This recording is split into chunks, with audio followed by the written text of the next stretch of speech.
முந்தைய மொழிக்கெல்லாம் மூத்த மொழியே என் தாய் தமிழே, உன்னை முதற்கண் வணங்கி தலைப்பில் நுழைகிறேன்.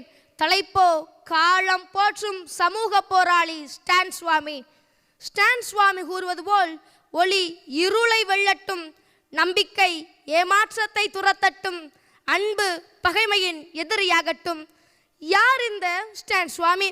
1975 ஆண்டு முதல் 2021 ஆண்டு வரை 50 ஆண்டுகள் சமுதாய பணி செய்த சமூக போராளி அவர். கும்லாகுந்தி மாவட்டத்தில் ஆர்சோர் மிட்டல் இரும்பு ஆலை அமைக்க அரசு தனியாருக்கு 12,000 ஏக்கர் நிலங்களை தாரை வார்த்தது.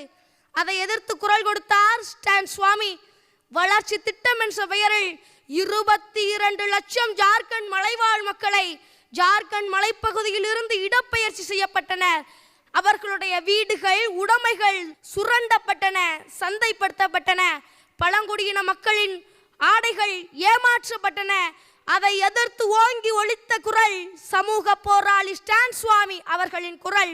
2020 ஆண்டு அக்டோபர் 8 நாள் கைது செய்து சிறையில் அடைத்து கொடுமைப்படுத்தினர்.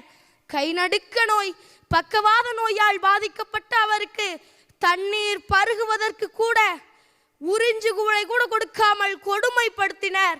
மருத்துவ உதவியின்றி நோய்வாய்ப்பட்டு இறுதியில் மருத்துவமனையில் சேர்க்க 84 வயதான சோழ நாட்டுப்புலி ஸ்டான் சுவாமி 2021 ஆண்டு ஜூலை 5 நாள் மும்பை ஹோலி ஃபேமிலி மருத்துவமனையில் உயிர் நீத்தார். போராளிகள் புதைக்கப்படுவதில்லை, உதைக்கப்படுகின்றனர். ஆம், அவர் இன்றும் ஜார்க்கண்ட் மலைவாழ் மக்களின் மனதில் மூத்த தந்தையாக இன்றும் வாழ்ந்து கொண்டிருக்கிறார். எனவே நாமும் அவர் வழியில் பிற நலனுக்காக பாடுபடுவோம். மக்கள் சேவையே மகேசன் சேவை என்று மக்கள் பணியாற்றி அவருக்கு மக்களாட்சி தந்த பரிசு கைது, மரணம்.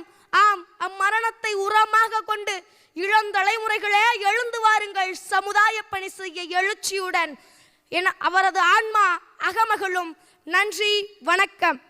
வாழ்த்துக்கள் கண்ணன். நல்ல அருமையான குரல். ஒரு வேல் தேய்த்தது போன்று பளீர் பளீர் என தெரிக்கிறீங்க.